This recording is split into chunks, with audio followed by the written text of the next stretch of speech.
Buenos días, bienvenidas, bienvenidos a esta tercera sesión del curso Cáncer de la Mujer, acciones de prevención y control desde el primer nivel de atención.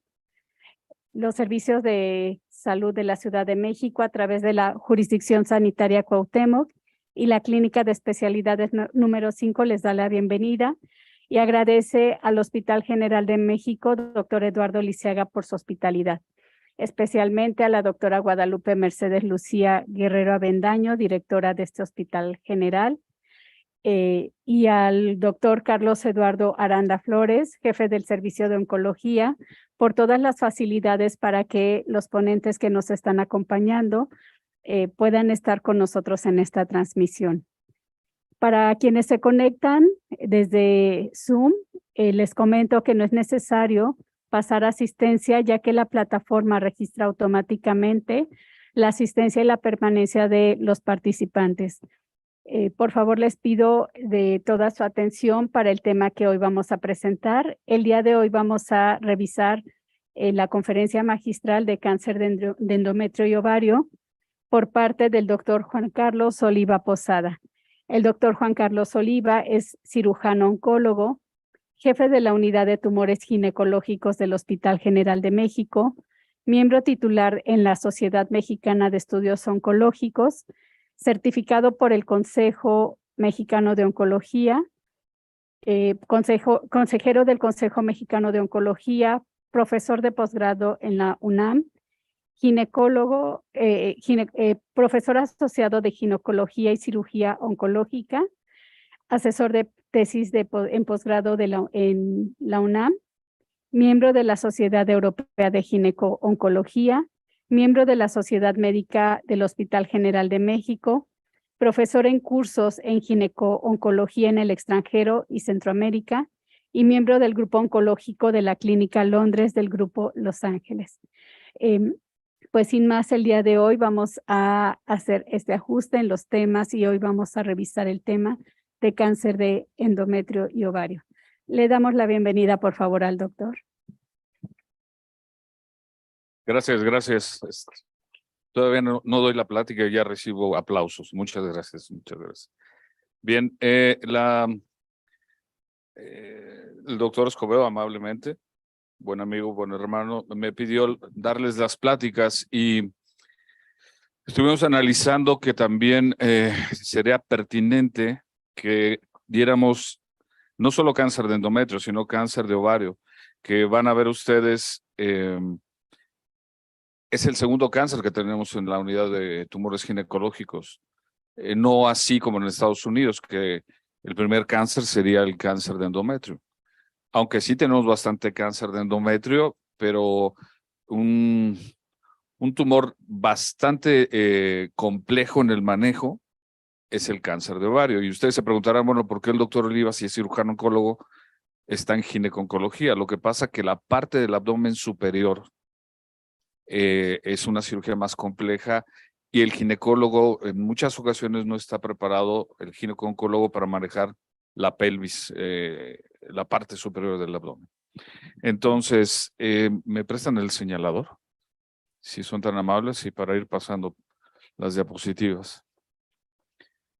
Entonces, en este trayecto de la plática, veremos estas dos entidades, cáncer de endometrio y el cáncer de ovario.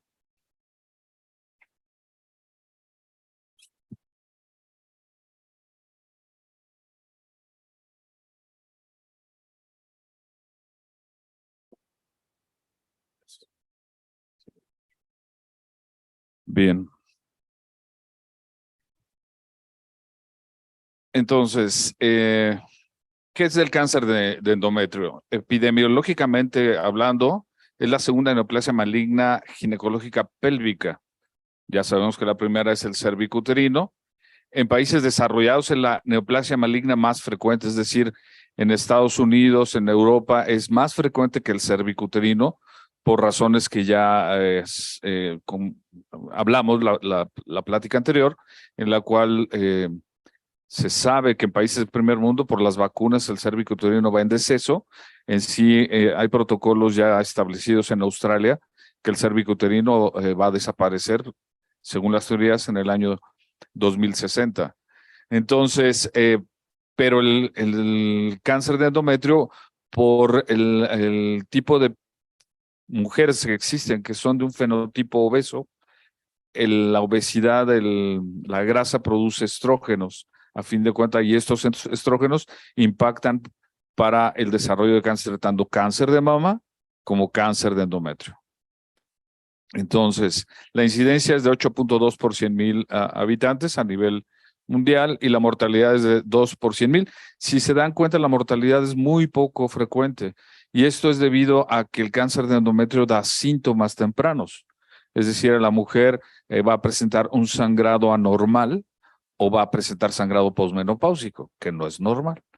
Y las mujeres pues, son muy buenos pacientes, no el hombre, los hombres somos muy malos. Pero las mujeres sí, ante cualquier situación, acuden con el médico porque desde jóvenes tienen ya esa educación de acudir con el médico. Entonces, en Estados Unidos se presenta aproximadamente más de 40,000 casos anuales.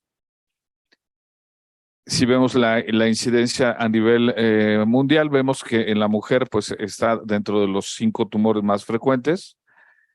En Estados Unidos vemos que está en el primer lugar de los tumores a nivel pélvico, cosa que no es en México. Allá es primero el endometrio, luego el ovario y luego el cérvix. En México es al revés, primero el cérvix, después el endometrio y el ovario van a la par peleando, ¿no?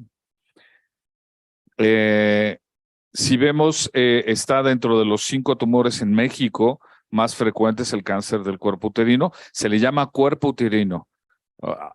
Hablando estadísticamente, pero cuando se habla de cuerpo uterino se habla del endometrio, ¿sí? Para que no nos confundamos. Entonces, el panorama epidemiológico de los tumores a nivel nacional, vemos que sigue siendo el cérvix y el ovario junto con el endometrio o el cuerpo uterino se van peleando los lugares. Entonces, cuando veamos en la siguiente charla cáncer de ovario, se deja, este tumor se deja mucho a la deriva y es un tumor muy, muy frecuente y que los síntomas, veremos, son alarmantes ya cuando se presenta, ¿no? Aquí en el Hospital General vemos que la estadística nos dice en los primeros años, esto es una estadística de los 90s, la incidencia del cáncer de endometrio era entre los 41 y 60 años, con un 51.9%. Y en la década siguiente, ya hablamos a principios del 2000, aumentó hacia el 61 y 70 años. Pero si ustedes analizan detenidamente, se ven pacientes desde los 41 años, un 21%. Es decir, primer mensaje de la plática, aunque la mujer no sea menopáusica, si hay alteraciones del endometrio, tiene que estudiarse ese endometrio, alteraciones menstruales. No podemos permitir que digan, pues es parte de la menopausia. Eso no es de médicos ni de personas que estamos a nivel del sector salud. Mujer que tiene alteraciones menstruales, hay que estudiarle ese endometrio o ese útero, pueden ser unos miomas.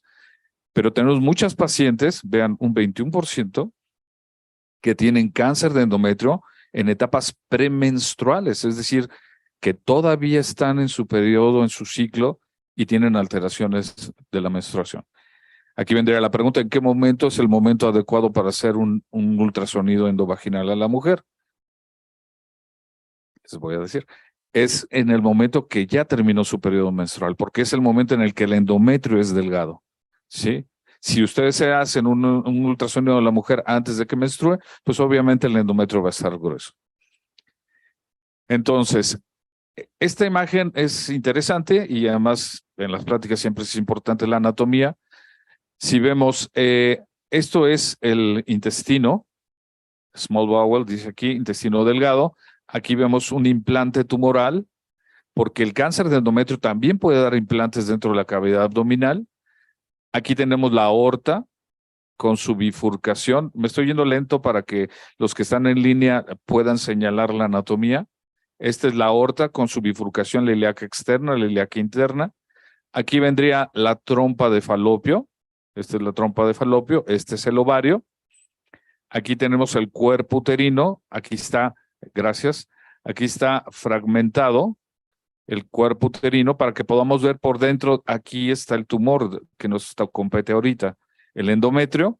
Y entonces este tumor puede dar síntomas tanto hacia la tuba como hacia el parametrio o hacia los ganglios paraórticos o a los ganglios de la ilíaca interna o hasta las renales.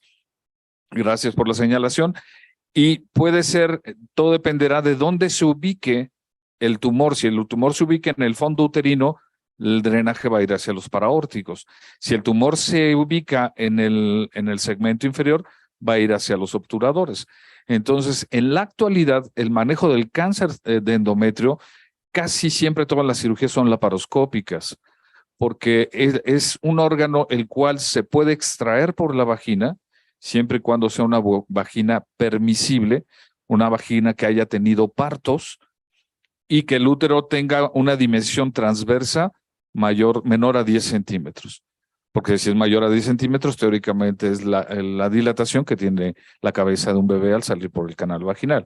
Entonces, si la mujer tiene una vagina estrecha y nunca tuvo partos, pues difícilmente, ¿qué va a suceder? Al extraer el útero, y no es infrecuente, se fragmenta el cérvix y entonces ya cambia la diseminación de este tumor porque se expelen células a la cavidad abdominal. En el momento que el útero sale, entra aire cuando se está haciendo la cirugía laparoscópica y si se ha roto esta parte, hay un riesgo. Pero si no, las mujeres son candidatas idóneas a este tipo de tumor para hacerlo por vía laparoscópica, siempre que cuando tenga estos criterios de útero en forma transversa menor de 10 centímetros y canal vaginal que sea permisible. Entonces, si ven, esto lo explico porque el tratamiento es, en este tipo de tumores podemos manejar lo que se llama el ganglio centinela. El ganglio centinela es el primer ganglio donde va a viajar este cáncer. Entonces, en la cirugía se inyecta aquí, ya sea el radiotrazador, gracias, el cervix, se inyecta el radiotrazador junto con el colorante, el azul patente, y entonces esto va a migrar hacia los ganglios o va a migrar hacia los ganglios o hacia los ganglios. Entonces, por vía laparoscópica, con un transductor y con un radioreceptor, que nos da un tono, mientras más carga de material radioactivo hay, el tono es mucho mayor, muy elevado, y entonces, aparte de que el tono está elevado, está pintado el ganglio. Entonces, la doble técnica, y se saca este ganglio. Si este ganglio sale negativo, no es necesario quitar el resto de los ganglios. Eso es la técnica del ganglio centinela, que claro que en algunos pacientes se podrá llevar, en algunos otros no, pero este es uno de los órganos en la oncología que se puede aplicar en forma precisa y correcta el ganglio centinela. Entonces, después de esta introducción de anatomía, vamos a ver que hay riesgos. ¿Qué riesgos se presentan para el cáncer de endometrio? Riesgo quiere decir que se ve en una población dada una frecuencia, no quiere decir que sea la causa del cáncer. Entonces, se ha visto que la estimulación con estrógenos crónicos, el estrógeno aumenta el crecimiento del endometrio, el reemplazo hormonal de estrógenos sin progesterona, la obesidad, como ya dijimos, las personas obesas, la grasa acaba siendo colesterol y el colesterol acaba siendo estradiol y el estradiol es un estrógeno. Y entonces eso va a impactar en los órganos que responden a los estrógenos, que son la mama y el endometrio, ¿sí? Entonces la obesidad, la menarca temprana, menopausia tardía, estos son factores de riesgo porque la mujer estuvo expuesta más tiempo a los estrógenos. Menarca temprana es que inicie la menstruación joven y menopausia tardía es que deje de menstruar. Pero esto es porque los ovarios son los que producen los estrógenos, ¿sí? La nuliparidad y la anovulación. Todo esto tiene relación con los estrógenos, ya sea por ovarios o por cuestiones exógenas. Y un tumor productor de estrógenos también puede ser la causa de el desarrollo del crecimiento del endometrio. Características demográficas, vemos que obviamente se presenta más en las mujeres mayores de 40 años, con un riesgo relativo de 4 a 8, la raza blanca, el nivel socioeconómico alto e historia familiar de cáncer de endometrio. Hay una carga familiar para esto, baja, y que sean europeos o norteamericanos por la ingesta de alimentos.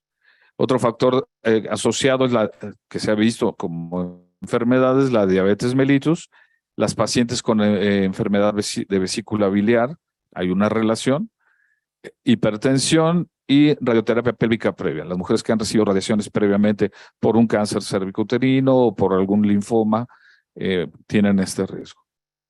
Y el tamoxifeno, que es un tratamiento que está establecido para el cáncer de mama en las mujeres que son premenopáusicas para bloquear los estrógenos. Un efecto secundario que puede condicionar el tamoxifeno es el crecimiento del endometrio y en un porcentaje puede desarrollar cáncer de endometrio. Entonces, todas las pacientes que están en mama con cáncer de mama, rutinariamente el servicio de mama, que hablarán en la próxima clase el doctor Ascari, verán que se les hace seguimiento de ultrasonidos endometriales cada 6 meses por esta situación, con el tamoxifeno. Bien, entonces, algo muy importante es el índice de masa corporal, es decir, la obesidad que presente la mujer con un índice mayor al 40%, más del 60% de la probabilidad para morir por cualquier causa de cáncer. Esto es impactante porque ya en la actualidad el primer factor de riesgo para cáncer no es el tabaco, es ya la obesidad. La obesidad ha pasado al tabaco para los cánceres a nivel de colon, riñón, mama, endometrio, ¿no? Entonces, en base el riesgo relativo de muerte por cáncer y obesidad de 30 a 34 es de 2.5 y el índice mayor de 40 es de 6.25. Bien, entonces, si vemos aquí, esta es una tabla del 2008, pero es muy útil, donde vemos que los tumores más frecuentes por la obesidad es útero, riñón, cervix, páncreas, esófago, vesícula, mama y linfomas no Hodgkin, hígado y ovario.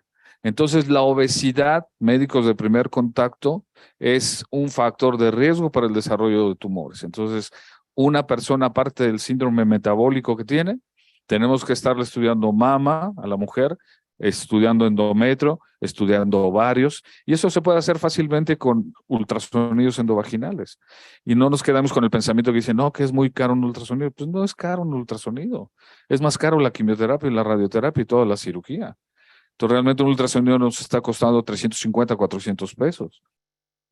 Y podemos llegar a prevenir tumores que luego van a ser más costosos, ¿no? Entonces, aquí en el Hospital General vemos una incidencia de, obviamente, la obesidad, la hipertensión y la diabetes como factores que están en relación con el cáncer de endometrio.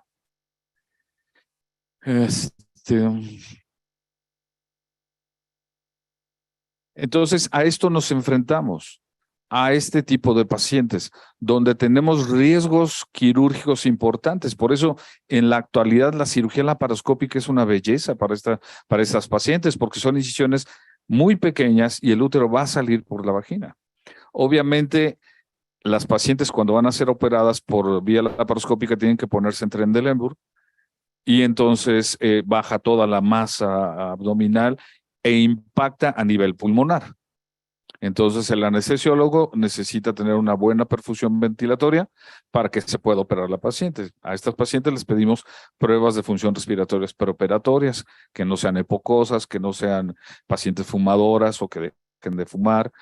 Y entonces se puede hacer un procedimiento que realmente les va muy bien porque el tejido graso se infecta muy fácilmente. Acuerden que el tejido graso está muy poco vascularizado.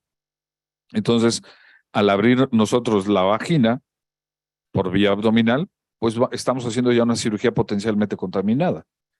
Y si la mujer es obesa, es decir, los riesgos aumentan para esta cirugía en el tipo de pacientes que nos enfrentamos, ¿no? Entonces, pero hay lesiones que son previas al cáncer. El cáncer no sale de novo, No de repente una célula pum, ya es un cáncer. No, hay un proceso inflamatorio crónico que va a condicionar con el tiempo el desarrollo de un cáncer. Por eso las pacientes cuando llegan con nosotros con cáncer de endometrio tienen 1 año, 6 meses que comenzaron con alteraciones del sangrado y pues lo ven normal, lo ven habitual, pero desde que comienza la mujer comienza a tener ese signo de sangrado, ese manchado, es una hiperplasia. Hipercrecimiento, plasias, forma. Entonces, es un crecimiento de células del endometrio aparentemente normal. Si eso se deja evolucionar, pasa a una hiperplasia compleja, a una hiperplasia simple con atipias, aquí ya hay células anormales, y una hiperplasia compleja con atipias. Esta en un 30% va a desarrollar cáncer. En sí, muchas de estas pacientes ya con hiperplasia compleja con atipia, en el definitivo nos dicen que es un cáncer ya. Pero mientras, ¿qué vamos a hacer con todas estas pacientes? Podemos canalizarlas al servicio de ginecología, que por suerte aquí en el Hospital General hay ginecosoncólogos en ginecología, que con toda la confianza les mandamos a la paciente porque saben qué hacer en ese momento, ¿no? El problema es que se opere una paciente por una hiperplasia y resulta que es un cáncer y el resultado lo reciben hasta después, a los 3 semanas, y va de regreso la paciente con nosotros a someterse a otra cirugía, a someterse a otros tratamientos que debieron de haber sido desde la primera cirugía. Entonces, estudiar bien a la paciente con alteraciones de crecimiento endometrial. Por si es un cáncer, de una vez dar el tratamiento primario. Bien, entonces hay 2 tipos de cáncer de endometrio, solo para que sepan. El tipo 1 caracterizado por la exposición a estrógenos y el tipo 2 no relacionado con exposición a estrógenos. Estos van a presentar lesiones de bajo grado y estas van a tener lesiones de alto grado. Las de tipo 1 es de buen pronóstico, el de tipo 2 es de mal pronóstico. Hay una hiperplasia previa en el tipo 1. El endometrio atrófico, este es en mujer grande, el tipo 2, y se relaciona con mujeres de mayor edad y con paridad. Esto es una cuestión estadística para saber qué tipo de cáncer tiene la mujer. Las manifestaciones clínicas, segundo mensaje de la charla, sangrado genital anormal. No debemos de concebir cualquier sangrado de una mujer como algo anormal. Como algo normal. O sea, debemos de pensar que puede estar surgiendo algo si lo dejamos pasar, ya sea cervix, ya sea endometrio, ya sea el mismo útero con la miomatosis, ¿no? Entonces, las posmenopáusicas con sangrado transvaginal o manchado oscuro deberá descartarse el diagnóstico de cáncer en sí. Mujer posmenopáusica con sangrado es un cáncer hasta no demostrar lo contrario, ¿sí? Así como ya norma establecida. Los diagnósticos en mujeres posmenopáusicas, cualquier sangrado transvaginal hay que diagnosticarlo. Mujeres perimenopáusicas con hiperpolimenorrea, es decir, que tengan alteraciones en sus ciclos menstruales. Y mujeres premenopáusicas, patrones de sangrado anormal, obesas y oligoovulación, ¿no? Entonces, pero realmente el mensaje es cualquier alteración en el ciclo menstrual, esa mujer hay que estudiarla. Ultrasonido transvaginal y biopsia de endometrio. Entonces, los diagnósticos, esta es la cánula de Pipel, que la pueden comprar, digo, aquí en el hospital, aquí afuera. No voy a hacer comercializaciones, pero es una cánula que vale 250 pesos, 300 pesos. Y lo hacen en el consultorio. Se introduce la cánula y se raspa poquito, no necesitamos anestesia general, la paciente no va a presentar mayores problemas y se puede tomar un segmento del endometrio.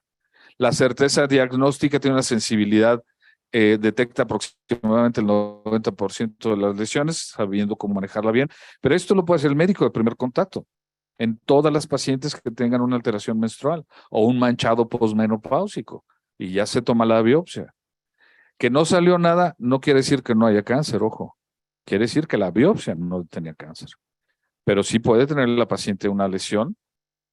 Pero con esto podemos ir adelantando de que si hay una lesión y sale esto positivo, Vámonos al Hospital General, al Instituto de Cancerología, a instituciones que manejen el cáncer. Bien, también se puede hacer un curetaje fraccionado con la misma técnica. Esta ya es una pinza de Novak. Esto ya la saben, la deben de usar más ya los ginecólogos que tienen mayor experiencia, porque ya sí es un buen raspado de la cavidad endometrial. O sea, este es el tumor. Eso es el tumor, compañera. Muy bien. Esto es el útero de lado y esta es la cánula con el espejo que está raspando. Y entonces con esto se puede tener ya un diagnóstico de cáncer. Entonces, ya que tenemos la biopsia, pues ya nos van a decir el tipo de cáncer que es el patólogo, si es un endometrioide, un seroso papilar, células claras, mucinoso, escamosas mixtos. Y ya con este reporte, ya podemos ir pensando en qué técnica quirúrgica le vamos a hacer a la paciente, porque hay estirpes histológicas que son de alto riesgo y que obligadamente tenemos que quitar ganglios. El endometrioide no. El endometrioide va a depender qué grado de diferenciación es para ver si quitamos o no ganglios, pero en estos obligadamente hay que quitar ganglios porque son de alto riesgo.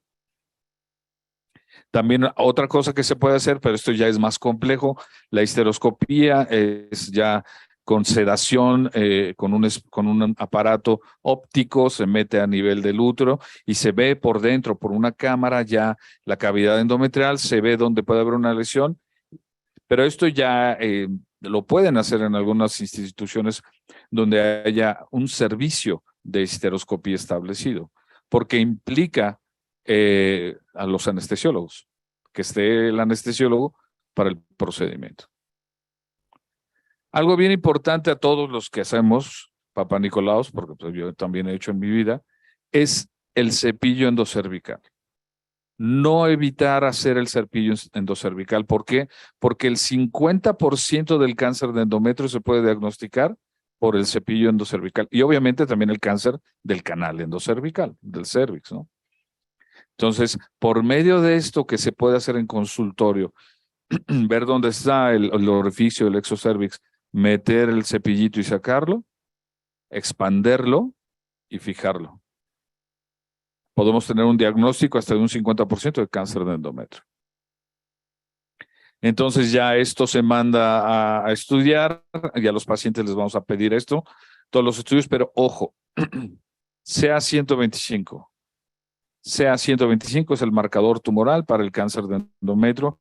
Los marcadores tumorales hay muchos, pero lo que dice la literatura y los oncólogos, lo que consideramos es que el marcador tumoral tiene que ser un estudio que se pueda hacer en cualquier lado de la República o del mundo. No nos sirve de nada tener un factor endometrial de alto grado que vale 4,000, 5,000 pesos y solo lo hacen en instituciones particulares. Debemos de tener marcadores tumorales que puedan ser reproducibles en la Sierra de Tajimaroa, en la Sierra de Oaxaca, es decir, donde pueda haber un seguimiento, porque no todos los pacientes van a estar aquí. Entonces, es muy importante pedir este marcador tumoral, el CA125 pretratamiento de la paciente o en el estudio rutinario. Ok, 25. El CA125 se eleva en un 10 a un 27% en etapas tempranas y en etapas tardías hasta un 63%. Se utiliza para seguimiento con una sensibilidad del 58% para recurrencias. No es el marcador tumoral específico para endometrio, pero nos sirve. Sí, entonces podemos utilizar el CA125 como marcador para el cáncer de endometrio. Entonces ya se hace el diagnóstico por medio de un ultrasonido a la paciente. Aquí está el endometrio, esta es la cavidad endometrial, y se le hace obviamente la biopsia de lo que hablamos previamente. El ultrasonido tiene una especificidad de hasta el 96% y una sensibilidad del 97%. ¿Cuánto debe de medir esta cavidad? No más de 4 milímetros en una mujer posmenopáusica, no más de 4 milímetros. No es nada. Entonces, toda mujer que tenga más de 4 milímetros posmenopáusica es mujer que debemos de hacer una biopsia de endometrio. Y entonces, esta diapositiva se las pongo porque ya el cáncer, el patólogo, que el patólogo es nuestro compañero de la batalla, un buen patólogo es indispensable para todo esto, nos va a dar el grado de diferenciación. G1 bien diferenciado, G2 poco diferenciado, moderado y poco. Y en base al grado de diferenciación, por aquí se te presentó un esquema, compañera, gracias, nos va a decir cómo están los ganglios a nivel pélvico y paraórtico. Entonces, vean, el G3, el poco diferenciado, hasta en un 10% vamos a tener ganglios paraórticos. Por eso, cuando ya nos dicen que es un G3, sabemos que tenemos que quitarle ganglios a esta paciente en la cirugía, ganglios paraórticos. Y bueno, y el tratamiento es esto, ya sea por abierta la cirugía cuando el útero es muy grande, o por vía laparoscópica, que se quitan, obviamente, se quitan los ovarios en la cirugía, se quitan los ovarios, los ganglios, y se saca el útero por vía vaginal. Y la paciente les va muy bien, se operan hoy y se van pasado mañana o mañana en la tarde. Entonces, algo bien importante es esto, que el patólogo, este es un útero, este es el útero, esta es la pared miometrial y todo esto es el cáncer de endometrio. Entonces, cuando tenemos tumores tan grandes, dudamos o analizamos detenidamente si es candidata para cirugía laparoscópica, porque hay que jalar el útero. Y si el útero se jala y se desgarra en la laparoscopía, todo esto se rompe. Y entonces las siembras del tumor salen hacia la cavidad. Entonces ya cambia. Tenemos que en ocasiones dar quimioterapia a la paciente porque ya hay una probabilidad de diseminación peritoneal. Entonces, en la cirugía se quitan ganglios desde los paraórticos a nivel infrarrenal, estos son los riñones, infrarrenal todos estos ganglios y todo esto. Si el ganglio centinela que se aplicó aquí en el cervix sale negativo.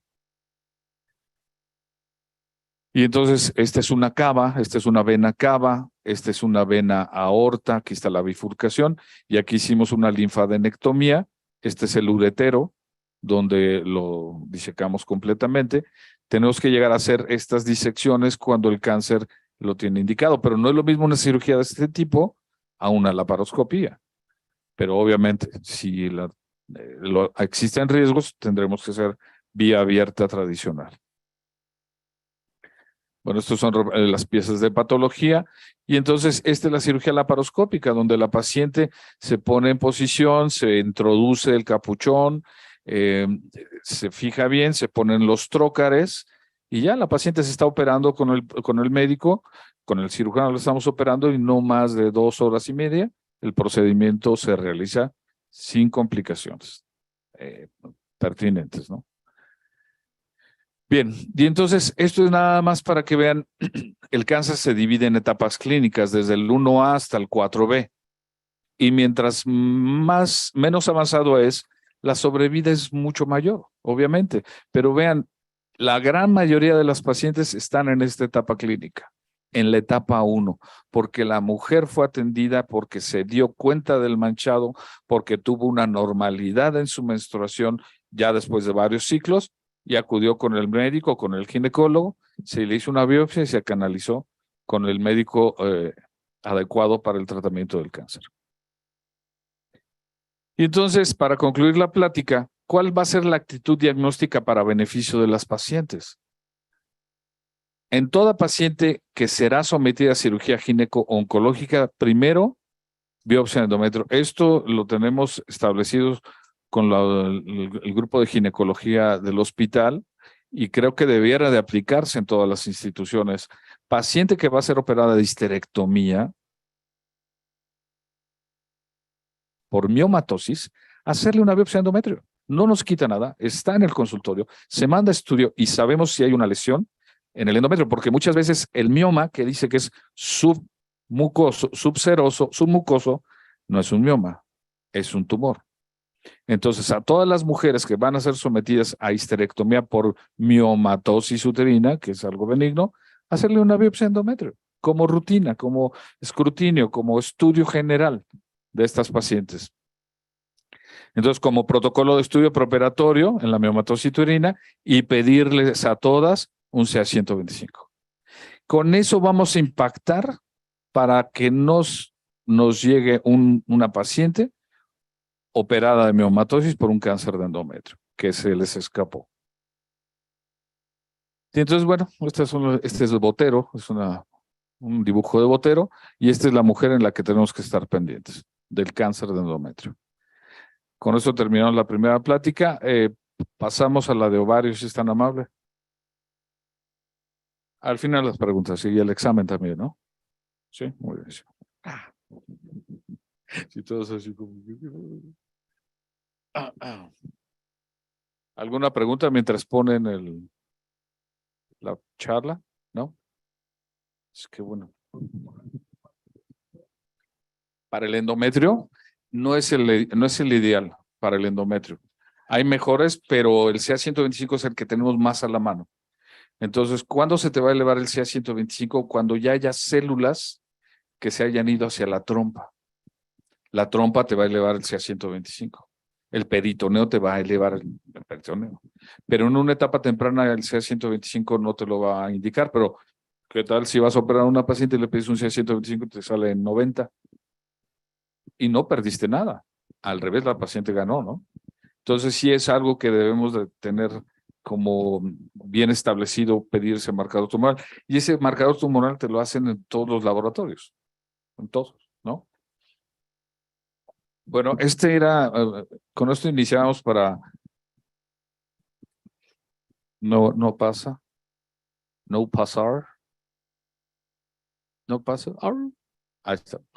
Bueno, nada más rápidamente recordar qué es el cáncer. Células normales, están pegadas por desmosomas, esta es la membrana basal. Entonces, el cáncer, la célula es una célula anormal, que esto se llama dead cell, que es la apoptosis. En el cáncer la apoptosis está prolongada. Y entonces, si la célula maligna muere más tardíamente y se reproduce más rápidamente, pues hay una explosión demográfica. Entonces, lo que sale es un tumor, que es esto. Primero hay una hiperplasia, lo que hablamos ahorita de endometrio. Comienza a haber una proliferación de células. Aquí es un epitelio simple, aquí ya es un epitelio estratificado. Esto ya es una hiperplasia. Si se quita el factor irritativo en este momento, la hiperplasia regresa. Es lo que pasa con el Papa Nicolau. Y entonces, con el pasar del tiempo, esta hiperplasia ya se vuelve, por acá, una célula maligna amorfa. Ya no es igual que esta célula normal, y ya está todo formado un tumor, porque ya hay varias células. Entonces, eso es el cáncer, y el cáncer lo que va a hacer es que se va a ir hacia las células, a los vasos sanguíneos, rompiendo esta línea que se llama membrana basal. Entonces, de ahí viene que digan un cáncer in situ cuando no ha roto esta membrana, y un cáncer invasor cuando ya rompió la membrana. Por eso el tratamiento, cuando ya rompió la membrana basal, hay que quitar los ganglios, porque no sabemos cómo está. Entonces, este es un principio de la oncología. Y vamos a ver lo que es el cáncer de ovario, que la verdad es el de los tumores, bueno, que me gusta muchísimo, porque es como jugar ajedrez, es ver por dónde va la situación y qué vamos a trabajar primero, si el ovario o el intestino. Van a ver, es un tumor muy, muy complejo, y estos son nuestros mundos. Es el mundo actual de Lula, que acaba de ganar las elecciones, y este es el mundo de nosotros, los tumores, ¿no? Entonces, cada quien vive con sus mundos. Y epidemiológicamente el ovario tiene esta cantidad, 239,000 casos nuevos al año. Tiene las tasas más altas en Europa y del este y central. El riesgo de cáncer de ovario es de 1 en 75, con una probabilidad de muertes de 1 en 100. El diagnóstico en etapa tardía con una supervivencia relativa de 5 años, vean, solo 3 de 10 o 30 de 100 viven, de 100 mujeres en etapas avanzadas. ¿Dónde está el error? En el diagnóstico temprano. ¿Y por qué hay un error? Porque la pelvis es una olla. Si ustedes se ponen a analizar la pelvis humana, si la voltean así, pues está llena de hueso. Entonces, ¿cómo vamos a tocar algo cuando está dentro de una olla? Entonces, para que un tumor de ovario se sienta a la mujer o le produzca una molestia, mide aproximadamente 10 centímetros. Entonces, con 10 centímetros ya es un tumor grande. Por eso, cuando llegan los cánceres de ovario, llegan en etapas ya avanzadas, porque ya la paciente tiene síntomas mucho más floridos de una enfermedad avanzada. El 15% se diagnosticó en etapa 1 con una supervivencia a 92 años. Vean la diferencia de una etapa avanzada. No es lo mismo en el cáncer de endometrio, en el cáncer de mama. Y una supervivencia relativa a 5 años del 30 al 40%. Si nos vamos a la epidemiología, la incidencia y la mortalidad son estas, donde vemos que el cáncer de mama sí está dentro de los 10 tumores más frecuentes. Y aquí vendría la pregunta, que estamos en el mes o terminando el mes de la mujer: ¿por qué no se le hace tanta mercadotecnia al cáncer de ovario? ¿Por qué al de la mama sí, ya está shows y todo y por acá? Y al ovario, que también mata a muchas mujeres, ¿por qué no? Porque no les da a mujeres tal vez con un nivel socioeconómico más alto, probablemente, o porque ya se tocan en etapas más avanzadas. Pero esto, si nos vamos en letalidad, el ovario mata a más mujeres en relación al diagnóstico, porque es una enfermedad que se llega más avanzadamente. Entonces, debemos también de incursionar en la promoción. En sí hay una metodología de estudio del cáncer de ovario muy interesante, que la vamos a ver aquí adelante, para que se diagnostiquen los tumores de ovario en las mujeres. Y vamos a ver por qué. La epidemiología, esta es la incidencia, la edad de presentación de 55 a 63, pero créanme que nos llegan pacientes de 22 años. O sea, no es... Ahora hay que ver que ahorita estamos hablando de un tipo de cáncer de ovario que es el epitelial. No vamos a hablar del germinal, que es de las mujeres jóvenes. Jóvenes me refiero a 25, 30 años para abajo. Esas son las mujeres que presentan el germinal habitualmente. Del que vamos a hablar es del epitelio que recubre al ovario. Entonces, México es la segunda región de mayor frecuencia de cáncer de ovario epitelial en el mundo, después de Estados Unidos, Canadá y Unión Europea. Esto fue de la Gaceta Mexicana de Oncología. Entonces, si vemos el panorama epidemiológico, el cáncer de ovario en general, este es el de mama y aquí tenemos el ovario. O sea, obviamente hay mucho más cáncer de mama porque es más frecuente, pero si nos fuéramos a la mortalidad, comparen, la incidencia con la mortalidad es altísima, comparen, la incidencia con la mortalidad es bajísima. O sea, las mujeres, ¿qué les parece? Aquí es el 50, aquí es el 30% de las mujeres con cáncer de mama mueren. Aquí en el ovario, el 70%, ¿no? Entonces, esta es otra estadística del porcentaje a 5 años. ¿Cuánto viven las mujeres? Pues un 20% a 5 años. En el Hospital General, en el 2019, pues tenemos que el 47, la edad promedio es del 47% y el porcentaje de pacientes no es bajo. En sí, en la clase anterior les presenté la estadística de este año y tenemos ya más cáncer de ovario que cáncer de endometrio. Entonces, las generalidades se presentan en mujeres, yo aquí bajaría hasta 40 a 75 años, el 16% se diagnostican entre los 40 y 44, una supervivencia global a 5 años de 46 a 53 años, y en los últimos 20 años solo ha aumentado un 5% la supervivencia. O sea, no se ha avanzado en la supervivencia en el cáncer de ovario. Siguen muriéndose las mujeres con todo y todo. Y ahorita hay un boom de quimioterapia en el cáncer de ovario. Pero se está dando la quimioterapia ya en etapas avanzadas. Vamos a ver ahorita.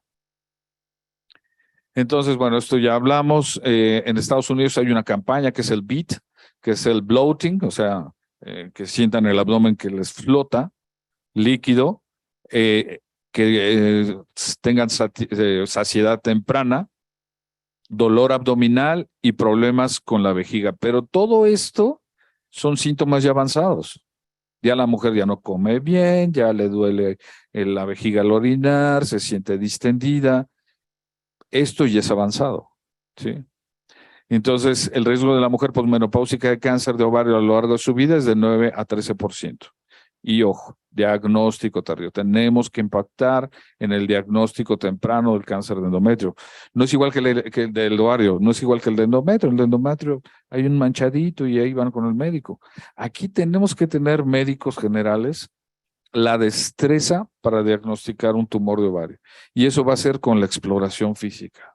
Toda paciente que vaya a su consulta, explorarla ginecológicamente. Toda. No que voy por la muela. No importa, toda, ¿no? Bueno, es un ejemplo de risa, pero sí tenemos que revisar a todas las mujeres ginecológicamente. Entonces, vean la sobrevida, pues en las etapas 3, no hablo de 4, de un 30%. Entonces, también igual en el cáncer de ovario hay tipo 1 y tipo 2. Todo esto va a ser en base a las estirpes histológicas, los subtipos histológicos. Obviamente el tipo 2 es de mayor agresividad. Aquí es donde están actualmente manejando el bevacizumab, el trastuzumab, el olaraparib, medicamentos muy sofisticados para el tratamiento, pero en etapas ya avanzadas o recurrentes. ¿Sí? Entonces, hay una clasificación por ultrasonido que se llama así como está el BRATS, que es breast, el OPRATS, y ahí de tiroides, que es el TRATS, ¿no? Entonces, ya todas las escuelas de radiología en la actualidad están dando clasificaciones para tumores. Y está el OPRATS. El OPRATS nos va a hablar de los tipos de tumores en base a sus riesgos de malignidad. Entonces, todo tumor que tengamos con septos o zonas sólidas o papilas, eso ya es un factor pronóstico para probable cáncer. Entonces, cuando haya un OPRATS de 3 para arriba, canalícenlo a la persona indicada. Puede ser el ginecólogo, que de ahí él lo canalice o le llame al cirujano oncólogo, pero a fin de cuentas, quien debe de manejar los tumores de ovario es el cirujano oncólogo o el gineco-oncólogo. Digo, creo que aquí hay residentes de ginecología. ¿Son? ¿No? Ah, qué bueno. Y dije, estoy hablando mal de ellos. Pero es que, ¿qué pasa? Aquí les invito, aquí en la unidad de oncología, todos los días nos llegan pacientes con cáncer de ovario mal operadas. Pediatras, médicos generales, cirujanos, ginecos, cada quien en su área, cada quien en su especialidad, en su expertise. Y los tumores de ovario deben ser manejados por el especialista en tumores. Tumores, no hablo de cáncer, tumor. Tumores desde un crecimiento con una trabécula. Eso es un tumor. Entonces, el ultrasonido nos puede decir si es unilocular, multilocular, y los riesgos van aumentando en base a esto. Y se sacan criterios para saber quién puede tener cáncer o quién no de ovario. Entonces, aquí sí, el CA125 es el marcador, hay muchos, hay derivados de células ependimales, pero el CA125 junto con el 19.9 son los marcadores específicos para el cáncer de ovario. Entonces, a todo paciente que tenga un tumor de ovario o a toda paciente, aunque las guías nacionales e internacionales digan que no es costeable, porque realmente por economía no es costeable a todas pedirles un CA125. Pero si ustedes tocan un tumor o un crecimiento uterino, pidan un marcador en el CA125. Esto va a ser la diferencia en costos de manejo de los pacientes. Entonces, este es una glicoproteína de alto peso molecular y se eleva en el 50% de los tumores en estadios tempranos. Fíjense, 1 de cada 2 va a elevar en el cáncer. Es muy útil en etapa temprana, no en etapa tardía. En etapa tardía, vean, el 92% de las pacientes lo elevan. Es un marcador ideal para los tumores de ovario, con una sensibilidad del 80 y su rango normal es de 35. Arriba de 35, pues hay que tener cuidado. Entonces, el CA125 se deriva del epitelio celómico y mülleriano, de las 3 P's, peritoneo, pericardio y pleura. De ahí viene el CA125, de un mesotelio. Pericardio, pleura, pulmón, pericardio y peritoneo, las 3 P's. Cuando se eleven estos mesotelios, son los que van a elevar el CA125. Entonces, un paciente cirrótico, nos llaman seguidos de aquí de medicina interna, con cirrosis hepática, pues obviamente tiene inflamado el hígado y el CA125 lo trae elevado. Y no hay tumor abajo, pero bueno, es un seguimiento que les hacen ellos también ahí y nos llaman seguido. También está el HE4, que tiene una especificidad del 93%. El único problema es que en el sector gobierno no tenemos estos marcadores tumorales. Entonces, a veces no es muy costeable pedirle marcadores de este tipo si no es reproducible a nivel institucional. A nivel privado sí lo podemos utilizar. Se elevan el 50% del cáncer que no eleva el CA125. Y no, esta se... Bueno, nada, será para decirles que el cáncer de ovario, pues mucho lo manejan, se alteró aquí otros médicos, pero vean, el 41.3% de los pacientes los manejaron médicos no oncólogos. Y tenemos que reoperar a la paciente. Y no son heriditas laparoscópicas, son heridas de pubis, de apéndice sifoides a pubis. O sea, son aperturas muy grandes que comprometen la vida de la paciente, los riesgos, complicaciones posoperatorias. Entonces, este es el útero, compañera señalóloga, gracias. Útero, ovario, tuba uterina, ok, recto. Y entonces, si se fijan, el líquido peritoneal se produce normalmente, cae por la presión de gravedad al hueco pélvico. Eso pasa todo el tiempo, todos aquí, ninguno se excluye, que estamos produciendo líquido peritoneal 2 litros al día y se absorbe 1,800 litros. Quedan 200 mililitros para que el intestino pueda moverse, porque es como un lubricante. Entonces, cae por la gravedad hacia acá y por la presión negativa intratorácica, cuando respiramos profundo, sube el líquido por las correderas peritocólicas y se absorbe en el diafragma y pasa al conducto torácico izquierdo y pasa a la sangre. Ese es un círculo que tiene el líquido peritoneal habitualmente. Pero para llegar de la pelvis al diafragma, pasa por todo el peritoneo. Entonces, ¿cómo va a dar las siembras el ovario?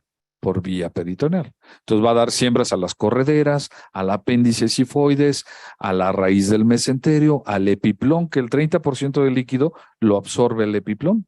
Cuando operamos el cáncer de ovario hay que quitar el epiplón obligadamente. Entonces, es un tratamiento sistémico peritoneal o abdominal el cáncer de ovario. Si vemos aquí esta imagen, esto es el ovario y este es el ciclo ovulatorio. Aquí comienza la mujer a menstruar, van pasando los días, los óvulos van madurando, van madurando, van madurando, van madurando.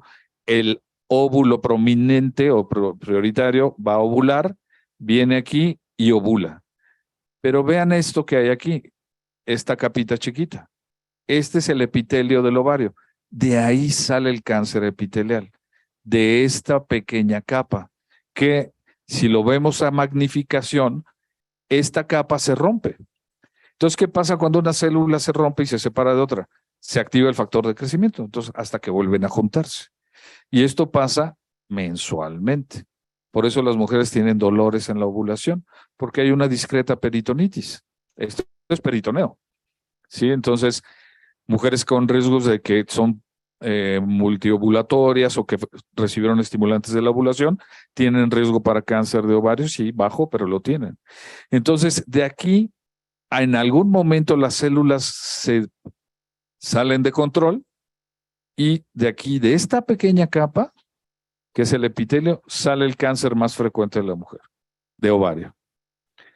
Y entonces, aquí tenemos el ovario, compañera. Gracias. Este es el ovario. Vean, sígueme, eso. Esta línea pequeña, pequeña, pequeña, pequeña, y todo está por aquí. Este es el peritoneo, que hasta aquí queda, este es el fondo saco posterior. Sube el peritoneo, cubre el útero, llega al fondo de saco anterior y cubre a la vejiga y se va para arriba. Todo eso es el peritoneo. Si nosotros en la consulta introducimos nuestro guante, con lubricante obviamente, y palpamos el cervix, podemos palpar el ovario también, porque aquí se ve arriba, pero el ovario habitualmente está abajo. Entonces, en una mujer menopáusica no debemos de sentir el ovario, porque el ovario ya está atrófico. ¿Cómo lo vamos a revisar? Metemos los dedos en forma lateral, déjenme ver si traigo otra diapositiva. Por decir, aquí estaría la vagina, meten los dedos en forma lateral y por arriba, aquí, compañera, eso, por arriba con la mano que está en el abdomen, palpamos manualmente. Si la mujer es delgada, vamos a poder palpar los ovarios, cómo botan, cómo se sienten. Pero si la mujer tiene un tumor, lo vamos a tocar inmediatamente. Entonces, ojo, en la consulta tenemos que revisar a las mujeres ginecológicamente bimanualmente y en ocasiones debemos de hacer el tacto rectal porque por medio del tacto rectal podemos tocar el fondo de saco posterior. No tenemos otra forma de tocarlo, de tener accesibilidad. Y cuando es el cáncer cervicuterino, los parámetros también los tocamos por vía rectal. Que no tengamos pena. Hay que meternos el libro de Suros, viene el capítulo de la exploración rectal, muy gentil, muy dócil, en buena forma, manejar el estado psicológico de la paciente y podremos hacer un tacto rectal. Porque por medio del tacto rectal podemos explorar la parte posterior del útero y las partes laterales. Y cuando es un cáncer de ovario, da siembras aquí, da siembras aquí, da siembras aquí y da siembras acá, en el fondo del saco. Entonces lo tocamos. Por eso cuando les hacen el reporte del ultrasonido y les dicen líquido libre en cavidad, en el ultrasonido, quiere decir que puede haber algo. Si hay un tumor y hay líquido libre, es que hay alguna causa por la cual hay líquido peritoneal que no debería de haber. Y entonces, esta es la imagen, compañera señaladora. Ok, este es hígado, esto es hígado, ok, esto es estómago, esto es colon transverso, esto de aquí, raíz del mesenterio, todo esto es intestino delgado. Muy bien, esto es recto sigmoides, útero y vejiga. Entonces, si se fijan, todo lo que está en blanco es el peritoneo. Entonces, el peritoneo envuelve a todas estas estructuras. Y si el cáncer de ovario se disemina por el peritoneo, pues podemos tener enfermedad en el estómago, arriba del hígado, en el colon transverso, en el intestino delgado, en el sigmoides, en el útero y en los fondos. Entonces, por eso la cirugía de ovario puede ser multiresectiva. Tenemos que cortar intestino, tenemos que cortar colon, tenemos que quitar implantes subdiafragmáticos, tenemos que cortar lo que sea necesario. Y por eso, antes de la cirugía, valoramos a la paciente y decimos, no, esta paciente no es quirúrgica, tiene mucha enfermedad. Esos son criterios. Entonces, vemos aquí útero, vejiga, sigmoides hasta acá, colon, aorta, cava, intestino delgado, la parte terminal que se une aquí al ciego, apéndice y colon ascendente. Toda esta región es la que vamos a estar trabajando y se llama peritoneo pélvico. Más aparte es lo de arriba, que es el abdomen superior, peritoneo superior.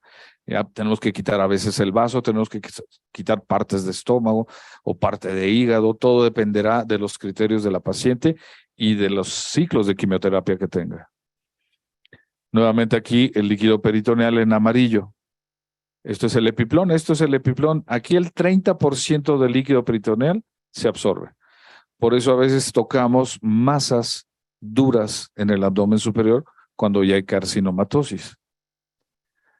Y vean, esto es una carcinomatosis donde hay enfermedad en el diafragma, subdiafragmático, el peritoneo, en el hígado, en el estómago, en el colon descendente, en el ovario, en el apéndice y en el fondo de saco. Entonces, tenemos que hacer resecciones, pues, múltiples. Y no solo eso.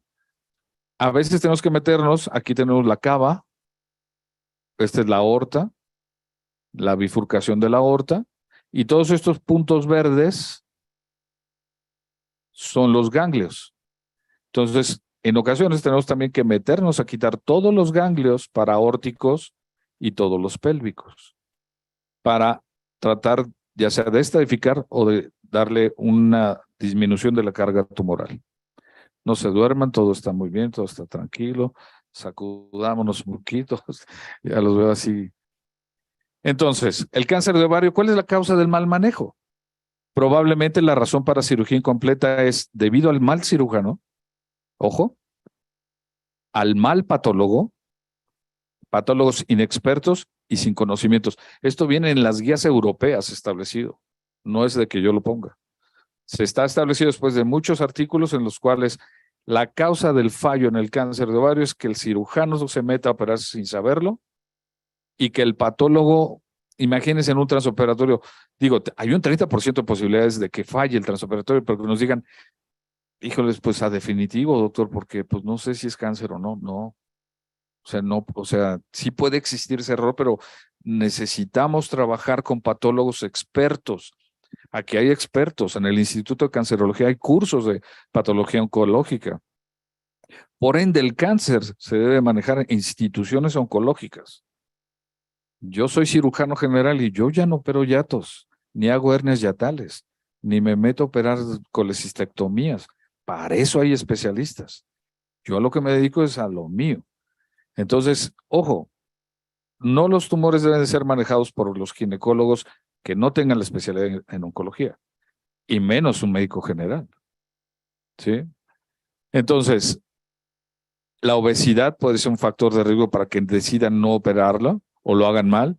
Deseo de la paciente para manejo conservador. ¿Qué es esto? Que la paciente diga, yo quiero tener hijos. No, tenemos que convencerla de que no. Está poniendo en riesgo su vida por alguien que no existe. Así de sencillo.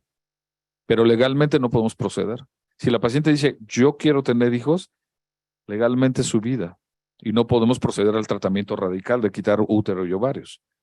Pero está en nosotros convencerla de que está poniendo en riesgo su vida por alguien que no existe, y menos que no está casada y que no tiene novio. O sea, pues va a ser así como que búscale en el internet, ¿no? ¿Sí me entienden? O sea, suena chistoso, pero nos enfrentamos a esas situaciones, ¿no?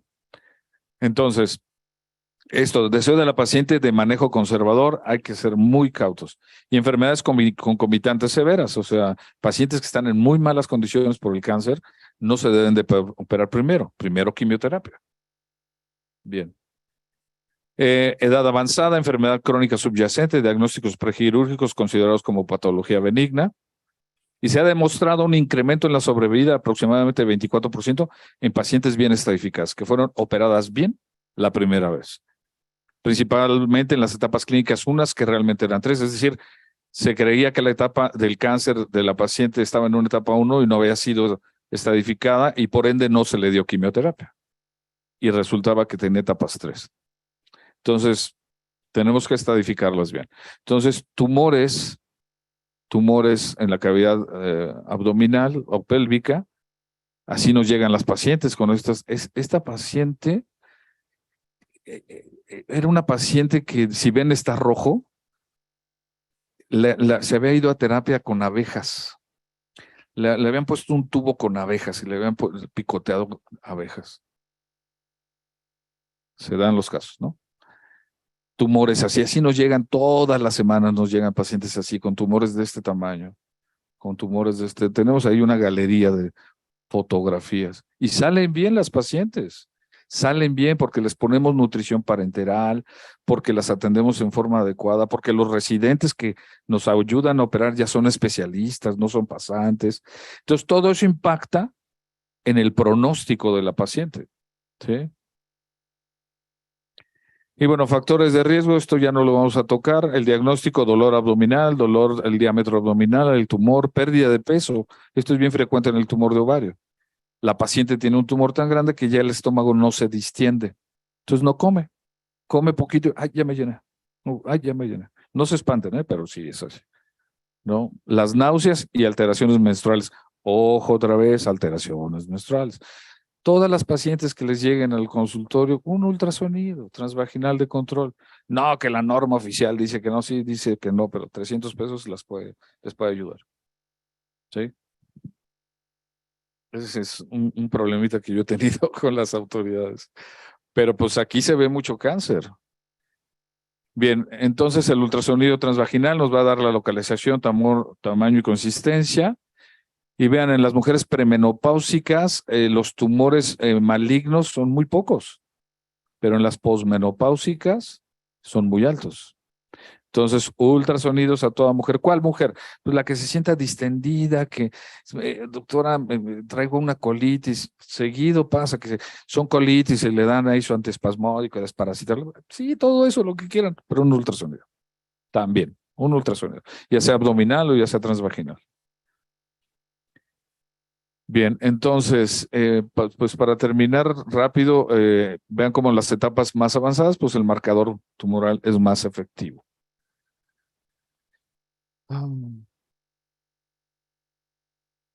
El CA-125, este cáncer da síndromes paraneoplásicos. ¿Qué es paraneoplásico? Es un tumor de ovario, pero nos está dando síntomas en otro sistema de la economía, como que tromboflebitis.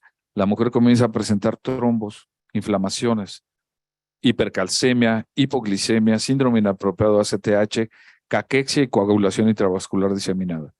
Digo, no es infrecuente tal vez que lleguen con el vascular por un problema vascular, pues que se le haga una tomografía y ahí, pum, detectan un tumor, ¿no? Entonces, vean, tumores de ovario de estas características. Quístico, pero vean, una papila, una papila, una papila. Eso es un cáncer hasta no demostrar lo contrario. Y lo tiene que operar. Si no hay medios económicos, el Hospital General es una belleza de hospital. Aquí atendemos a todos, hasta a Boris Yeltsin, a todos, ¿no? Hasta los rusos que vengan también, porque somos un hospital que tenemos todo, hasta Seguro Social, IMSS, de todo atendemos. No tenemos exclusiones y damos muy buen tratamiento. Igual el Instituto de Cancerología y el Seguro Social, pero oncológico, ¿no? Entonces, vean, llegan las pacientes así. Esto es intestino, y todo esto es agua. Pues no la vamos ya a operar a esta paciente, ya tiene carcinomatosis. La vamos a abrir, la vamos a cerrar y se va a perforar el intestino. Esa paciente va primero a quimioterapia y ya después de 3 o 4 ciclos, la operamos. Vean estos tumores, donde ya los riñones, gracias compañera, los riñones aquí ya están todos dilatados, ya están insuficientes, porque el tumor está tapando el riñón. Entonces, ¿qué nos surge con ella? Nefrostomías, porque ya está en creatinina de 7, 8, 10. Entonces, la paciente no va a morir del cáncer en ese momento, va a morir por insuficiencia renal. Tenemos que atender primero el riñón. Y entonces la sobrevida va a estar en base a las etapas clínicas, pero si tenemos etapas clínicas de primera vez en esto, pues tenemos una sobrevida del 20% a 5 años. Tenemos que impactar en el diagnóstico. Ya nos llegan pacientes así, vean este brazo, caquéctico, ya, y que traen también derrame pleural. Acuérdense las 3 P's, peritoneo, pleura y pericardio. Entonces, cuando traen tumores de ovario, también pueden, presentar derrames pleurales. Este caso, una chica de 28 años que llegó al IMSS, bueno, no al IMSS, a un hospital, llegó allá por fuera de aquí y fue con el médico del primer contacto y le dijo, no, pues se va a morir, se va a morir. Ya se fue con su familia. Y a los 3 meses llegaron los papás, no se muere. No, en serio, no se muere. Llega con nosotros, la operamos, un tumor de ovario.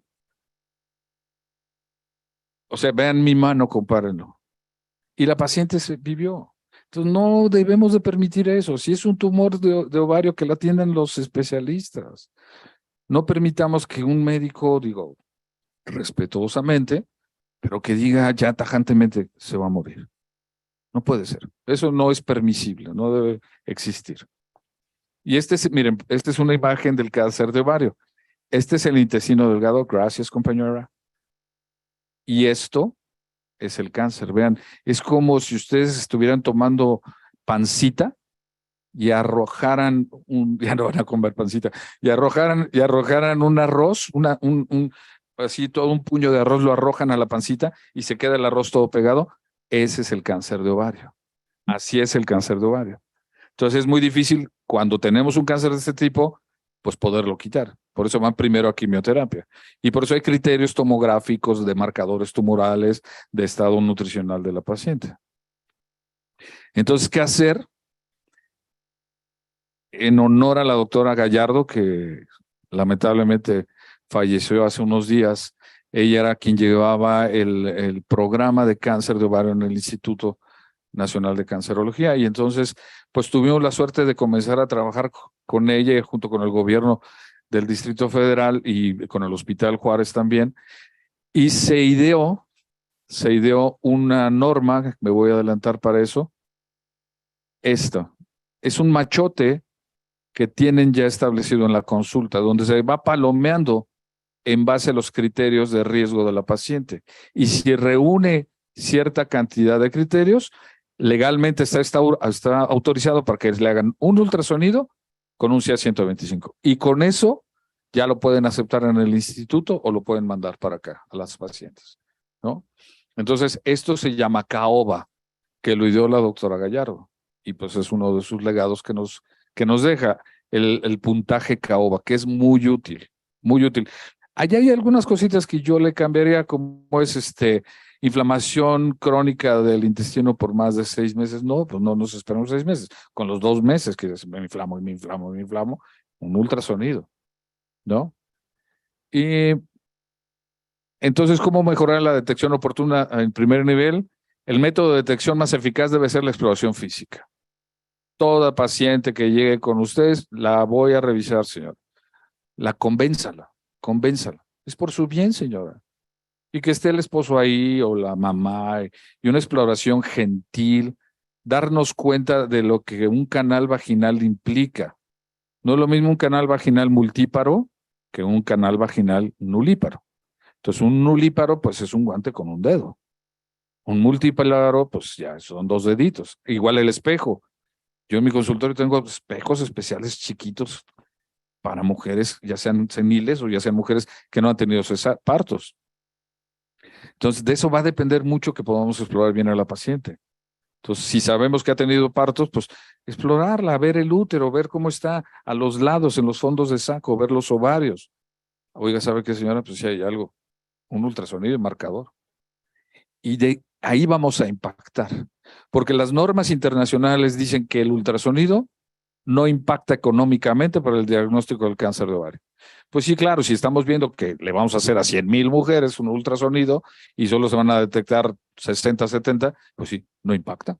Económicamente no impacta. Pero si a esa paciente la revisamos y si de esas 100,000, 10,000 se siente una masa, de las 10,000 le hacemos ultrasonido, el 70% va a tener algo por ultrasonido. Entonces, hay que revisar a las pacientes obligadamente. Si hay problemas de género, que, ay, es que es el doctor, me da pena. A ver, enfermera, a ver, doctor, ayúdanos. No podemos dejar pasar eso, ¿sí?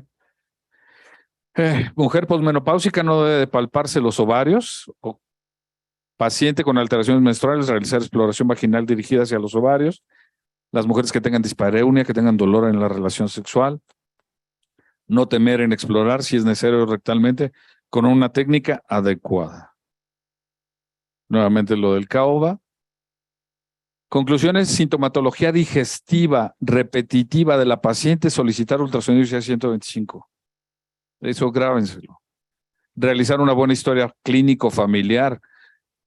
¿Qué pasa en la historia clínica? A ver, ¿alguien de su familia tuvo cáncer? No. No, así no se debe preguntar. Vámonos con sus papás, con los abuelos. ¿De qué murieron? Ah, sí, fíjese que tuvo un cáncer de mama, mi abuela. No me acordaba. Discúlpeme, doctor. No, qué amable, ¿no? Si traigo un tumor y no me dice que su abuela tuvo cáncer de mama. Entonces, la historia clínica familiar debemos hacer un interrogatorio dirigido. Abuelos, papás, hermanos del papá o de la mamá, primos hermanos y hermanos e hijos de los 2 grupos familiares. Y así podremos sacar un poco de la historia familiar de esta persona. Revisar a toda paciente que acuda por Papa Nicolau o colposcopía, tanto vaginal como rectalmente. Aplicar en los primeros niveles de salud el cuestionario CAOBA, del que ya hablamos, y no dudar en solicitar los estudios. La paciente sale más agradada si le piden estudios. Y si lo justifican, si estamos hablando de un sector salud, ustedes justifican a la exploración física, ¿sabe qué? Yo siento aquí una lesión, un ultrasonido. Yo siento un útero crecido, puede ser miomas. Pero ya se empieza a estudiar a la paciente, una biopsia, un ultrasonido, una exploración, y pum, era un tumor en etapa temprana y puede quedar curada, ¿no? Bien, El diagnóstico oportuno se puede lograr educando a médicos generales, a ginecólogos, a pacientes y a población femenina. Debemos de dar pláticas en los grupos familiares, en los centros de salud, en las primarias, en las secundarias. A ver, júntenme a todas las mamás. Vamos a hablar de lo que es el útero y los ovarios y las alteraciones. Y créanme que así vamos a impactar a nivel nacional. Gracias. Esto.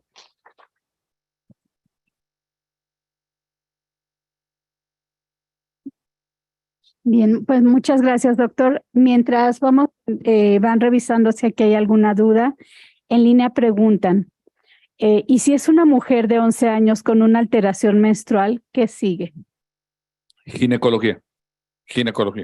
Ahí sí, quien debe de revisarla por un ultrasonido abdominal es la ginecóloga. Ahí sí el ginecólogo es el máster en problemas de disfunciones, de ovulaciones, etcétera. A menos de que el ginecólogo por ultrasonido detecte un tumor, entonces ya va para el oncólogo pediatra, por la edad es el pediatra, no nosotros. Gracias. ¿Alguna pregunta? Y sigo con las dudas en línea. Dice, ¿qué factores son predisponentes para cáncer sin tener antecedentes hereditarios? Para cáncer ginecológico, ¿qué factores son predisponentes sin tener antecedentes familiares?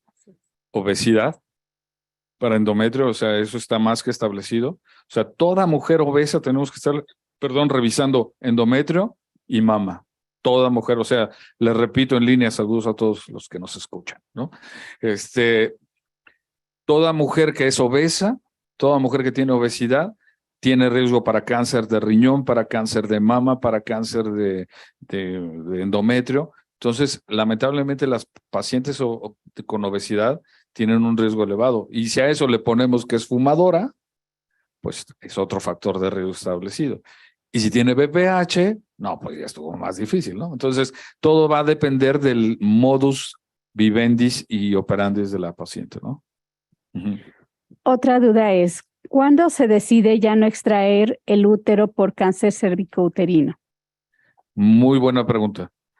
El cáncer cervicouterino, ¿podemos regresar las diapositivas o poner que funcione aquí? El cáncer cervicouterino es el útero, a ver, en línea, el útero. La parte lateral del útero se llama parametrio. Cuando el tumor ya infiltró el parametrio, ya no es quirúrgico. Eso solo lo podemos palpar por vía rectal. Y la otra es cuando el tumor mide más de 4 centímetros. Debemos de más o menos tener un cálculo que estos son 3 centímetros, 2 dedos juntos. Entonces, cuando el tumor es de más de 4 centímetros, ya no debe de operarse la paciente. Este es por adentro del abdomen, compañera señalóloga. Aquí, eso es. Esto es el útero. Esto de aquí se llama parametrio, no hacia acá, sino esto, hacia arriba y hacia abajo, eso. Esto es el parametrio, Por ahí viaja el cáncer cervicouterino, infiltra esa zona. Y esta zona solo la podemos tocar por vía rectal, no podemos por vía vaginal. Entonces, cuando el cervicouterino ya infiltró el parametrio, está contraindicado. Cuando el tumor mide más de 4 centímetros, ya no está indicado operarlo, porque las posibilidades de tener siembras ganglionares positivas con 4 centímetros es de un 20 a 30%. Entonces ya nos conviene dar radioterapia con quimioterapia. Otra duda, una mujer de 50 años que le diagnosticaron miomas, ¿se tendría que operar de miomas si ya está en el climaterio? Depende de los síntomas que le estén dando los miomas. Si le están produciendo sangrado y llega a la anemia, se tiene que operar. Y se tiene que estudiar el endometrio. Toda mujer que se va a operar de miomas hay que verle el endometrio. Y la otra es, esos miomas pueden estar nuevamente en esta imagen, comprimiendo la vejiga y que la paciente esté orinando continuamente. O comprimiendo el recto y que tenga la sensación de que quiero evacuar, y pues es el mioma que le está causando, ¿no? Entonces, pero si son miomas pequeños que no le están dando síntomas ni está anémica, pues se quedará con los miomas per seculum seculorum, se va a ver con ellos. O sea, los miomas no son malos. Ahora, los miomas hay que estarlos siguiendo, porque hay miosarcomas, que es muy poco frecuente, pero los sarcomas de los miomas sí existen. Entonces, a ellos hay que hacerles ultrasonidos de control para ver si no hay un crecimiento. Gracias. Otra pregunta. ¿Después de cuántos ciclos de quimioterapia se puede intervenir quirúrgicamente la paciente? Quimioterapia para endometrio no se da. Se han de referir ellos al cáncer de ovario. Hay dos formas. Es al tercer ciclo se valora a la paciente la respuesta que ha tenido. Se llama cirugía de intervalo, porque en total son 6. Si en los 3 ciclos ya disminuyó la carga tumoral, la operamos. Se llaman criterios de RECIST. Si a los 3 ciclos no ha bajado adecuadamente la carga tumoral, se lleva hasta 6 ciclos, que es una cirugía prolongada. Entonces, todo dependerá de la respuesta que tenga a la quimioterapia el tumor de esa paciente.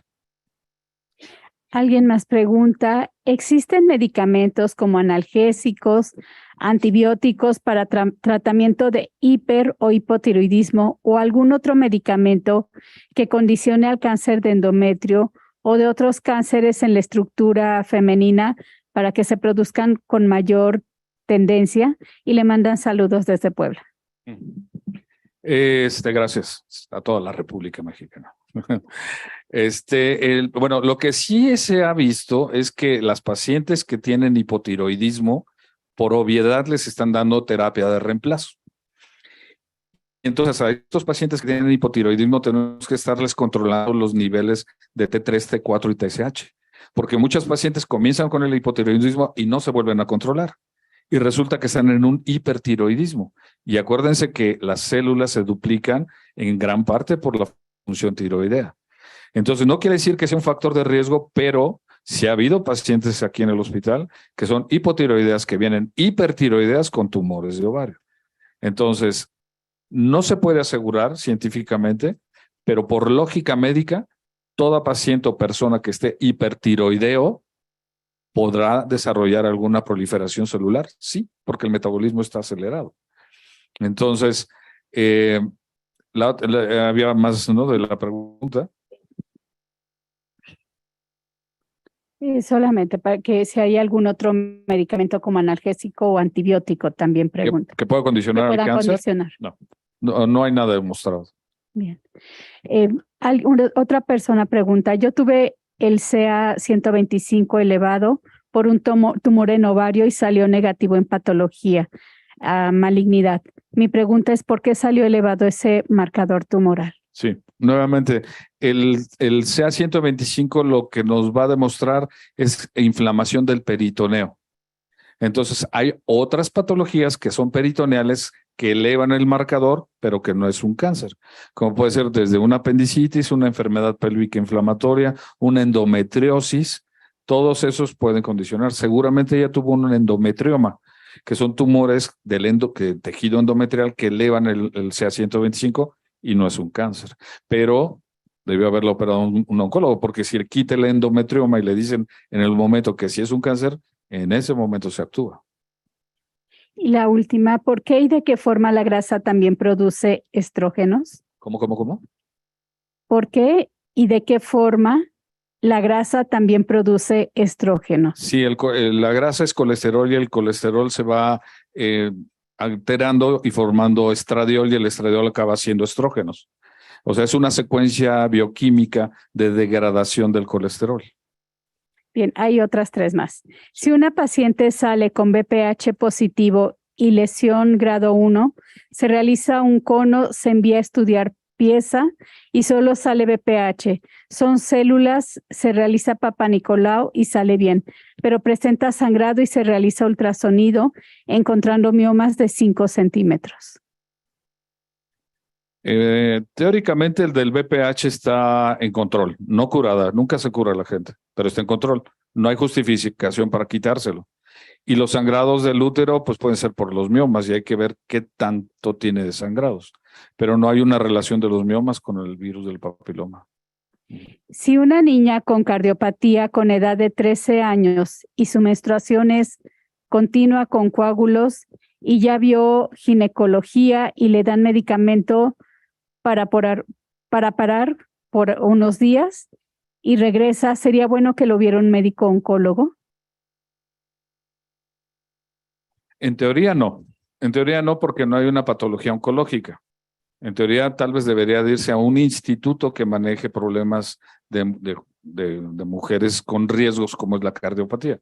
O sea, el Instituto Nacional de Perinatología, al Instituto Infantil, porque seguramente ella debe tener alguna alteración a nivel del útero que no se ha diagnosticado como un cáncer, ¿no? Si ya se tiene histerectomía total, ¿ya no hay necesidad de hacerse estudios? Sí, sí, hay que seguir haciendo, aunque las guías nacionales indiquen que no hay que hacer el Papa Nicolau después de la histerectomía, tenemos cáncer de vagina en el hospital y hay lesiones por virus. Entonces, mínimamente, si la mujer tiene actividad sexual, hay que valorar entre 3 a 5 años un Papa Nicolau. 1. 2, si fue histerectomía total, pero no le quitaron los ovarios, hay que estarle revisando los ovarios con ultrasonido endovaginal. Entonces no se ha salvado todavía. Cuando se sugiere el Papa Nicolau, ¿será mejor la colposcopía? Por cuestiones de gastos económicos, ya que tardan en dar resultados en las instituciones de gobierno. Y bueno, le mandan saludos desde el Hospital Regional de Alta Especialidad de la Mujer de Tabasco. Gracias, gracias. La colposcopía es un método todavía más adecuado para hacer un tamizaje en las mujeres. Si a la mujer solo le dan la opción de colposcopía o Papa Nicolau, que no debe de ser, porque es en el mismo procedimiento. Pero la colposcopía nos deja ver más las lesiones a nivel del cérvix que el simple Papa Nicolau. Pero no, o sea, el sector salud obligadamente tiene que hacer colposcopía con Papa Nicolau. Si no se lo quieren hacer, vaya directamente con el jefe de la unidad o con el director médico a exponer su situación. No pueden negarse. Muchas gracias. ¿Alguna otra pregunta aquí en el auditorio? Muy bien, pues si ya no hay más dudas. Sí. Deme un momento. Deme un momento, doctora, para que la escuchen.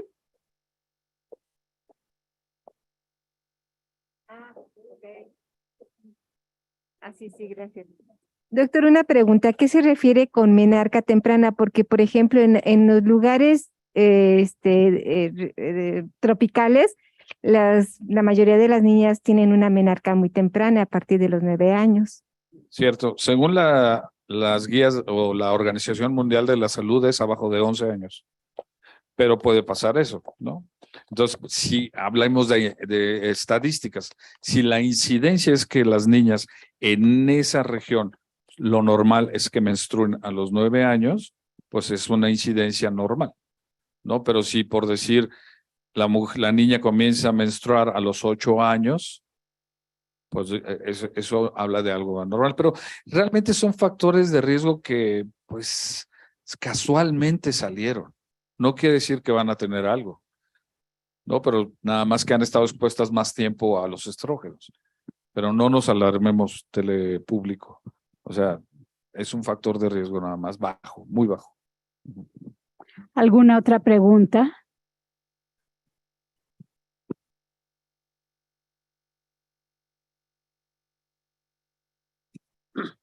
Buenas tardes, Doc. Mencionó que no se da quimioterapia en cáncer de endometrio. ¿Ahorita? ¿Hace ratito? Sí se da como segunda opción. Primero es la radioterapia, pero también responden a la quimio, el endometrio. En sí nosotros en el Hospital General, cuando tenemos cáncer de endometrio avanzado, ahorita tenemos problemas con la radioterapia. Entonces damos quimioterapia 3 ciclos y los operamos, les va bien. Ok. Y para los casos de los que ya no son inoperables, que los tumores son más grandes de lo debido, de todos modos, ¿sí se les puede seguir haciendo quimioterapia o radio o ya no? ¿En qué casos? O sea, cervix, Ajá, en endometrio. Perdón. Se le puede dar quimioterapia. O sea, si son más avanzados, las guías nacionales e internacionales dicen que es radioterapia de primera instancia cuando no es quirúrgico. Pero dice quimioterapia. Okay. Nosotros lo que damos aquí es quimioterapia y tenemos muy buena respuesta. Okay. Ahora, en el cervicuterino sí se da quimioterapia, pero se da una quimioterapia que es radiosensibilizadora, no es terapéutica. Es decir, la cantidad de quimioterapia es mucho más bajita. Eso es para que las radiaciones, se ha visto que tienen más efectos sobre las células malignas con quimioterapia muy baja. Entonces, quimioterapia radiosensibilizadora, no es la quimioterapia terapéutica. Entonces, cervicuterino es radioquimio sensibilizador. Endometrio quirúrgico, y si no es quirúrgico, radio o quimio. Aquí en el Hospital General, quimio nos ha ido bien. Ovario es quimio. En el ovario no hay radioterapia. Se da la radioterapia ya nada más porque, pues, como última opción, pero no está ni en las guías la radioterapia. Ok, gracias. ¿Alguna otra pregunta? Examen. Va el examen. Si ya no hay más preguntas, agradezco la participación del doctor Juan Carlos Oliva Posadas y cedo el micrófono al doctor David Escobedo para dar unas palabras.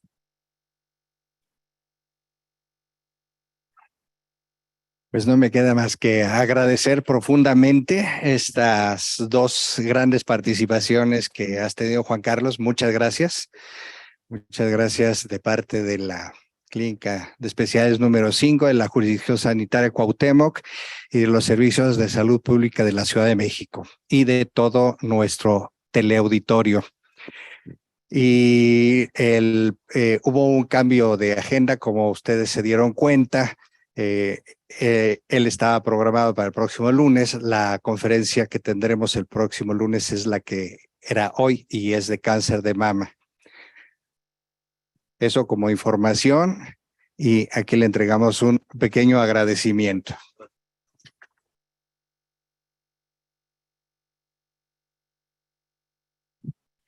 Pues el presente es para agradecer la participación, para promover todas estas acciones de cuidado de la salud de todas las mujeres y además para sensibilizar como lo ha hecho a todo el personal de salud.